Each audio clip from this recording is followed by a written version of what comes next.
ಕುಡಿಯಾದ ರೊಕ್ಕ ತಿಂದವನು ಕುಟುಂಬ ಉದ್ಧಾರ ಆಗೋದಿಲ್ಲ. ಈ ಕಡೆ ತಗೋಬೇಕು. ನಾ ಇಟ್ಟು ಎಲ್ಲರಿಗೂ ಬೈಕೋ ತಿನ್ನೋದು ಚಿಗಿದಾಡ್ತೀನಿ ಅಂದ್ರೆ ಕಾರಣ ಏನಂದ್ರೆ ಹಿಂದೆ ನಮ್ಮ ಸ್ವಾಮಿಗಳ ಗುರುಗಳ ಆಶೀರ್ವಾದ. ನಾ ಸಿದ್ದೇಶ್ವರ ದೇವಸ್ಥಾನದಾಗ ಯಾವ ರೀತಿ ನಡ್ಕೊಂಡಿನಿ, ಎಷ್ಟು ಪ್ರಾಮಾಣಿಕತೆಯಿಂದ ಇದ್ದೀನಿ.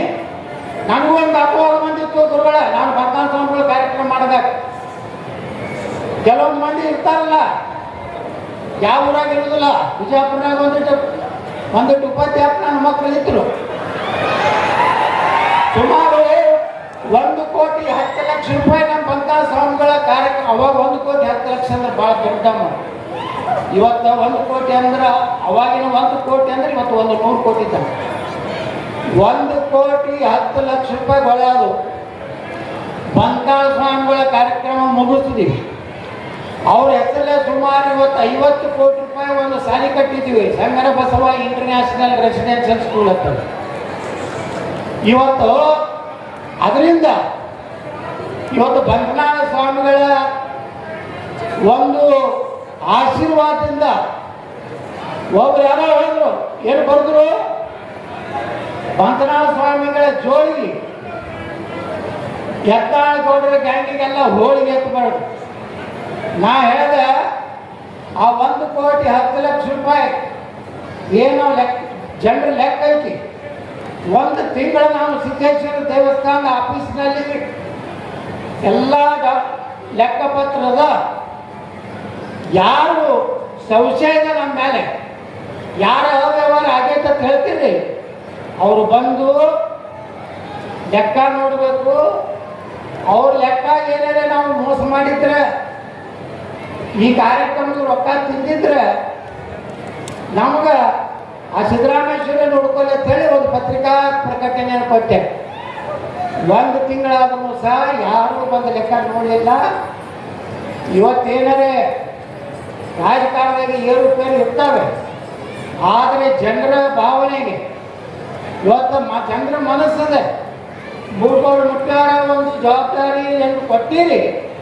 ಹಳ್ಳಿ ಪೂಜ್ಯರಿದ್ದಾರೆ, 5 ಮಂದಿ ಕೂಡ್ರಿ, ಯಾರಿಗೂ ತೊಂದರೆ ಆಗದ ರೀತಿಯಲ್ಲಿ, ಯಾರಿಗೂ ಸಂಶಯ ಬಾರದ ರೀತಿಯಲ್ಲಿ ಇವತ್ತು ಈ ಸಮಸ್ಯೆ ಬಗೆಹರಿಸಿ ನಾವೆಲ್ಲ ಒಂದಾಗಿ ಮಠ ಬೆಳಿಬೇಕು. ಲಚ್ಚಾಣ ಮಠ ಅಂದರೆ ಇವತ್ತು ಲಚ್ಚಾಣ ಅಂದರೆ ಕರ್ನಾಟಕದ ಮೂಲಿಗೆ ಗೊತ್ತೈತಿ. ಯಾಕೆ ಗೊತ್ತೈತಲ್ಲ, ಬಂಕನಾಳ ಸ್ವಾಮಿಗಳು ಕಟ್ಟಿದಂಥ TCH.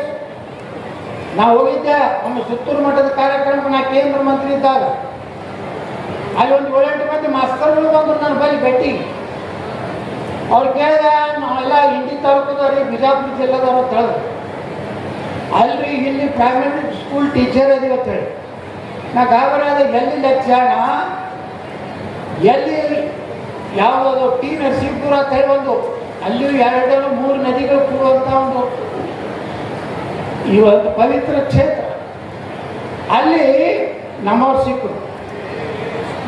ಏನು ರಾಯಚೂರು, ಕಲಬುರಗಿ, ಯಾದಗಿರಿ, ಬೀದರ್ ಅಲ್ಲಿ ಹೋದ್ರು ಸಹ ಕನ್ನಡ ಶಾಲೆಯಲ್ಲಿ ಮಾಸ್ತರುಗಳು ಯಾರಿದ್ರಪ್ಪ ಅಂದ್ರೆ ಅವ್ರು ಬಿಜಾಪುರ ಜಿಲ್ಲಾದವರು ಇದ್ರು. ಅದು ಲಚ್ಚಾಣದಲ್ಲಿ ಕಲಿತಂಥ ಅವರೇ ಮಾಸ್ತರಿದ್ರು.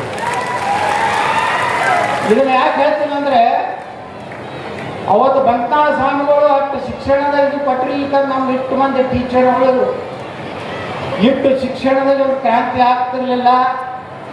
ಅದಕ್ಕೆ ಬಂಕನಾಳ ಸ್ವಾಮಿಗಳ ಏನು ಜನ್ಮ ಶತಾಬ್ದಿ ಮಾಡಿದ ಮೇಲೆ 2 ಸ್ಕೂಲ್ ಮಾಡಿ ನಾನು ಬಿಜಾಪುರದಾಗ.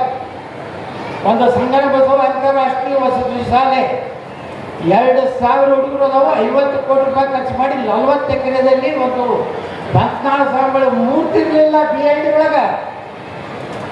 ಅವಾಗ ನಾನು MP ಪಾಟೀಲ್ ಹೇಳಿದೆ, ನೋಡ್ರಿ ಇವತ್ತು ಬಿಜಾಪುರ ಏನಾದ್ರು ಉದ್ಧಾರ ಆಗಿದ್ದು ಒಂದು ಬಂಕನಾಳ ಸ್ವಾಮಿಗಳಿಂದ, ಒಂದು ಕೋಗು ಅಣೆಕಟ್ಟಿನಿಂದ.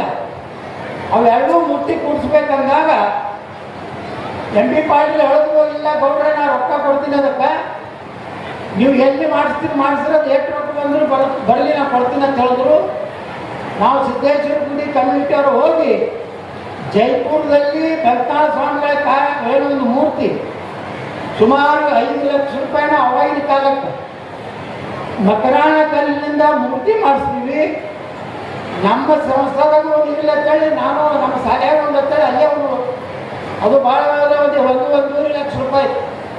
ಆ ಎರಡೂ ಮೂರ್ತಿಗಳನ್ನು ಜೈಪುರಕ್ಕೆ ಕೊಟ್ಟು ಬಂದು ಇವತ್ತು PID ಒಳಗೆ ಬಂಕಾಳ ಸ್ವಾಮಿಗಳ ಅಸ್ತಿತ್ವ ಐತಿ ಅನ್ನುವಂಥದ್ದನ್ನ ಸಂದೇಶವನ್ನ ಕೊಡಲಿಕ್ಕೆ ಕಾರಣ ಯಾಕಪ್ಪ ಅಂದ್ರೆ ಷಡಕ್ಷರಿ ಶ್ರೀಗೋಲಿ ಸಿದ್ದರಾಮೇಶ್ವರ ಮಹಾಸ್ವಾಮಿಗಳು. ಯಾಕಂದ್ರೆ ಕರೆಕ್ಟ್ ಮಾತಾಡೋದೇ ಇಲ್ಲ, ಎಲ್ಲರೂ ಕಾಲ ಬರೀ ಸಾಫ್ ಸೂಪ ಹೇಳೋದು, ಅದನ್ನ ಕೆಡಿಸ್ಬೇಕತ್ತಾರೆ. ಇವತ್ತು ನೋಡ್ರಿ, ಯಾವುದೇ ಒಂದು ಪೀಠ ಯಾರು ಸಿಲೆಕ್ಷನ್ ಮಾಡ್ತಾರಲ್ಲ ಆ 5 ಜನ ಬಿಟ್ಟು 5 ಜನಕ್ಕೆ ಸಂಪೂರ್ಣ ಅಧಿಕಾರ ಕೊಟ್ಟರೆ ಇಡೀ ಎಲ್ಲ ಪೂರ್ತಿ ಆಗ ಬಿಟ್ಟಿದ್ನೆಲ್ಲ ಬಿಟ್ಟು ದಂಗಾಲೇಶ್ವರ ಸ್ವಾಮಿ ಒಬ್ಬರು ಯಾರೋ ತೊಗೊಂಡು ಬಂದು ಅವನ ಮಧ್ಯಸ್ಥಿತಿ ಒಳಗೆ ಏನು ಮಾಡ್ಯಾರ. ನಾ ಹೇಳ್ತೀನಿ, ನಾನು ಓಪನ್ ಆಗಿ ಅವಾಗ ಹೇಳೀನಿ, ಪಾಪ 3000 ಮಠದ ಸ್ವಾಮಿಗಳಿಗೆ ಏನದಲ್ಲ ಜಗದ್ಗುರುಗಳು, ಅವ್ರಿಗೆ ಇಟ್ಟು ತೊಂದರೆ ಕೊಟ್ಟರು, ಕಣ್ಣೀರು ಹಾಕಿದ್ರು. ಕಡೆಗೆ ಹುಬ್ಳಿ ಧಾರವಾಡದ ಎಲ್ಲರೂ ಭಕ್ತರು ಹೋಗಿ ಹಾಂಗಲಕ್ಕೆ ಹೋಗಿ ಕಾಲು ಹಿಡಿದು ಮತ್ತೆ ಕರ್ಕೊಂಡು ಬಂದರು. ಆ ಮಠ ಹೊಡಿಬೇಕಂತ ಪ್ರಯತ್ನ ಮಾಡಿದ್ದಾವ ಸ್ವಾಮಿ. ಮುಂದೆ ಸಿರಟ್ಟಿ ಫಕೀರೇಶ್ವರ ಮಹಾಸ್ವಾಮಿಗಳ ಕೊಟ್ಟರು. ಅವರಂತೂ ಪಾಪ ದೇವರಿದ್ದಾಗ ನಾನು ನೋಡೀನಿ, ಅವ್ರು ಏನೂ ಮಾತಾಡಿದ್ರೆ ಸುಳ್ಳು ಬಂದು ಕೊಟ್ಟಿರ್ತಾರ. ಅಲ್ಲಿ ಟೊಪ್ಪಿಗೆ ಹಾಕ್ಬಿಟ್ಟ, ಏನು ಮಾಡಿದ್ರು ಗೊತ್ತಿಲ್ಲ. ಇದು ಟೊಪ್ಪಿಗೆ ಹಾಕೋ ಗಿರೇಕಿ ಐತಿ. ಅದಕ್ಕೆ ಇವರು ಸಿಲೆಕ್ಟ್ ಮಾಡಿದ್ದನ್ನ ನಾವು ಇಲೆಕ್ಟ್ ಮಾಡೋದಿಲ್ಲ ಅಂತ ಈ ಸಂದರ್ಭದಲ್ಲಿ ಹೇಳ್ತಿಲ್ಲ.